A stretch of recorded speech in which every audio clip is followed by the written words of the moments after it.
आता काय होतं, लिखाणाची आवड आहे. ते काय झालं, मी जिथं राहतो तिथं आदिवासी भागात ठाकर समाज राहतो आमचा, सगळे आमचे बंधुभाऊ राहतात तिथं. तिथं एक मुलगा होता. त्या मुलाचा जो विचित्रपणा आहे ना, तो सारखं दिसायचा मला. आणि त्याचं ते बोलणं बिलणं त्याचं. आणि त्याच्यात काय झालं, एक आदिवासी समाजामध्ये पूर्वी ठाकर समाजाचे छोटे तमाशे असायचे, आणि त्या तमाशांमध्ये याचे छोटे छोटे वगनाट्य, त्यांचा आनंद ते घ्यायचे. आणि ते मी एक बघितलं, ते छोटं वगनाट्य पण पाहिलं. तो ते पाहिल्यानंतर त्याच्यात नाव टाल्या होतं त्या वगनाट्यात. मग त्या पोराचं नाव मी टाल्या समजलो, त्याच्यावर चित्रीकरण केलं. आणि मग खरं काय आहे की आपण याच्यावर जर प्रबोधनात्मक काहीतरी लिखाण केलं किंवा आपण याच्यातून काहीतरी केलं तर चालेल का, असा विचार केला. आणि मग ती टाल्याची स्क्रिप्ट बनवली.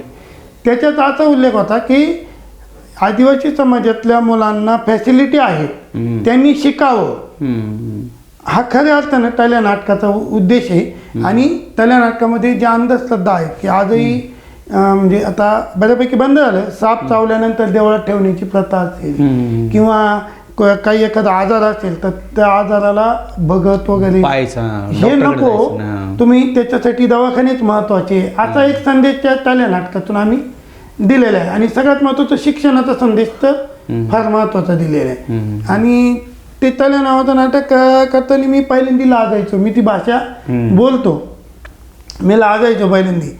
आणि मग ज्यावेळेस मी काही मुली नाटकात इतर बघितल्या तर त्या मुलींना मी एक महिना ट्रेनिंग दिलं, पण त्यांना काय बोलता आलं नाही. शेवट मला आदिवासी समाजाच्याच मुल्या, म्हणजे एक पूजा कातोरे म्हणून होती, एक मनीषा मेंगाळ म्हणून होती, अशा 2-3 मुली घेतल्या होत्या मी.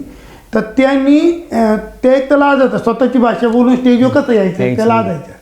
पण नंतर त्यांनी खूप छान काम केलं आणि त्याचे प्रयोग आम्ही बऱ्याच ठिकाणी केले.